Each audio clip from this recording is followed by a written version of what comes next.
ভাইয়া এখন সোনার ভরি কত? ভাবি সোনার ভরি ৮০,০০০ টাকা। আমার জন্য একটু কম করা যায় না? আপনি এক কাজ করেন, আমাকে নিয়ে যান পুরো ফ্রি। আপনার জন্য 50 লাখ লস করছি। আমার জন্য লস হয়ে গেল মানে? আগে জানলে 50 লাখ দিয়ে কি জামাই আনতাম।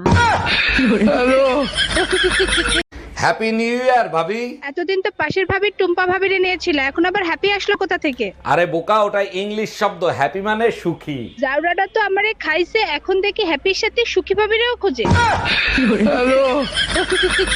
মায়ের তুলনা কারো সাথে চলে না।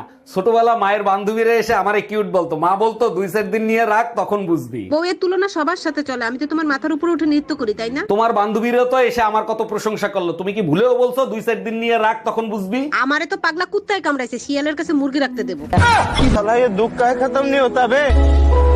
আসসালামু আলাইকুম আম্মাজান, হ্যাপি নিউ ইয়ার। জামাই, তোমারে কতবার বলছি আমার সাথে ইংলিশে কথা বলবা না, আমি ইংলিশ বুঝি না। আমার তো মনেই ছিল না। নতুন সাল মুবারক আম্মাজান। কোথায় তুমি নতুন শাল দেখতেছো? এটা তো তোমার শ্বশুর আব্বা 5 বছর আগে কিনা দিছে।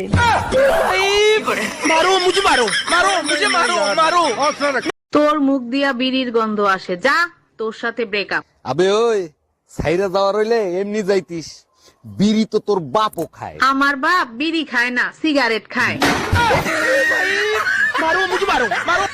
কিরে টুম্পা, তুই না মেট্রো রেলে ঘুরতে গেছিলি, তা তোর পুলিশে ধরছিল কেন? তোর জন্যই তো পুলিশে ধরছে, তুই না বললি অপরিচিত লোকের কাছ থেকে কোনো কিছু নিবি না। ঠিকই তো বলছি, পুলিশে কেন ধরছে সেইটা বল। টিকিট মাস্টার অপরিচিত ছিল, তাই টিকিট ছাড়াই ট্রেনে উঠছিলাম। বেবি 14ই ফেব্রুয়ারি নিয়ে তো ঝামেলায় পড়ে গেলাম, এখন আমি কি করব বলো তো? ঝামেলায় পড়ে গেছো মানে অন্য কারোর সাথে সম্পর্ক করছো নাকি? আরে না, 14ই ফেব্রুয়ারি ভ্যালেন্টাইন ডে, আবার শিবরাত্রি, এখন আমি কোনটা পালন করব? ওরে আমার বাবুটা, অবশ্যই শিবরাত্রি পালন করবা। কিন্তু বেবি শিবের ভক্তি করেই তো তোমারে পাইছে, এখন শিবের দেয়া জিনিস 14ই ফেব্রুয়ারি যদি ব্যবহার না করি, তাহলে শিব রাগ করবে না?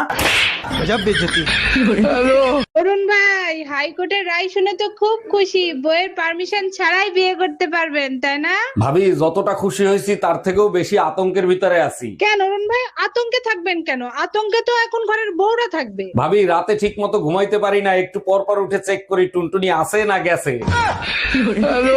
এই মায়া, কই তুমি? আমি বাথরুমে ঢুকলাম, আধা ঘন্টা আমারে ডিস্টার্ব করবা না। একটু পরে গোসল করতে যাও, আমি তোমার জন্য গরম পানি করে নিয়ে আসি। আরে কি বলো, গরম পানি দিয়ে কি হবে? এখন কি শীত আছে নাকি? পুরো শীতে একদিনও গোসল করো নাই, গরম পানি ছাড়া তোমার শরীরের ময়লা কি উঠবে?